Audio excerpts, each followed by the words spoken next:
మనకు 4 ఇంచుల పైపులు వేడి చేసుకొని మన కప్లింగ్లు లేకుండా మనకి ఈజీగా ఈ విధంగా చేసుకోవచ్చు. చూడండి ఒకసారి. చాలామంది కప్లింగ్లను వాడతారు. కప్లింగ్లు వాడకుండా మనకి ఈ విధంగా వేడి చేసి పేపర్ తోటి మనం 4 ఇంచుల పైపును వేడి చేసుకొని ఈజీగా మనం కప్లింగ్ తయారు చేసుకోవచ్చు. చూడండి మనకి ఇక్కడ జాయింట్ అనేది ఉంది కదా, చూడండి ఒకసారి. ఇక్కడ జాయింట్ కోసం అని ఇప్పుడు కలుస్తున్నాడు. అక్కడ అటు కప్లింగ్ వేసేసి ఇండ్లకు ఎల్బోలకు జాయింట్ చేసడానికి చేస్తున్నాడు. చూడండి ఈ విధంగా చేస్తున్నాము. ఇది ఇంట్లో లాటిన్లో కలవడం కోసం అని చేస్తున్నాము. మన ఈ విధంగా మీడియం హీట్ అనేది చేసుకోవాలి. మీడియం హీట్ చేసుకుంటే మనకు అనేది కరెక్ట్గా కప్లింగ్ అనేది కరెక్ట్గా తయారవుతుంది. పైప్ అనేది మన ఈ విధంగా పైకి అనుకొని చూడండి ఏ విధంగా ఎక్కేసిందో. మళ్ళీ మన పేపర్ తోటి క్లీన్గా తుడుచుకుంటే సరిపోతుంది. మనకు మన పేపర్ తోటి ఈ విధంగా క్లీన్ చేసుకుంటే తడిపేగ తోటి తీసుకున్నప్పుడు మనకు నీట్గా కరెక్ట్గా పర్ఫెక్ట్గా ఉంటుంది.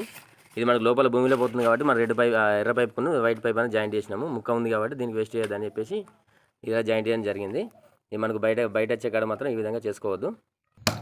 చూడండి ఈ విధంగా పర్ఫెక్ట్గా సెట్ అయిపోయింది. చూడండి ఏ విధంగా సెట్ అయింది. లైన్ వచ్చేసి మనకు ఈ విధంగా కప్లింగ్ బదులు మనం అనేది ఈటీ వేసుకొని ఈ విధంగా కాల్చుకొని పెట్టుకోవడం ద్వారా మన వర్క్ అనేది ఈజీగా ఉంటుంది. అలాగే కరెక్ట్గా ఉంటుంది. ఇది చేసి మనకు గమ్ము కూడా పెట్టుకోవచ్చు. మనకు అది మన హీట్ అయిన తర్వాత తీసి బయటకు మనం గమ్ము పెట్టుకొని మళ్ళీ కప్లింగ్ లాగా తయారు చేసుకోవచ్చు. ఇది ఫ్రెండ్స్, మనకు వీడియో నచ్చినట్లయితే లైక్ చేయండి, అలాగే సబ్స్క్రైబ్ చేసుకోండి.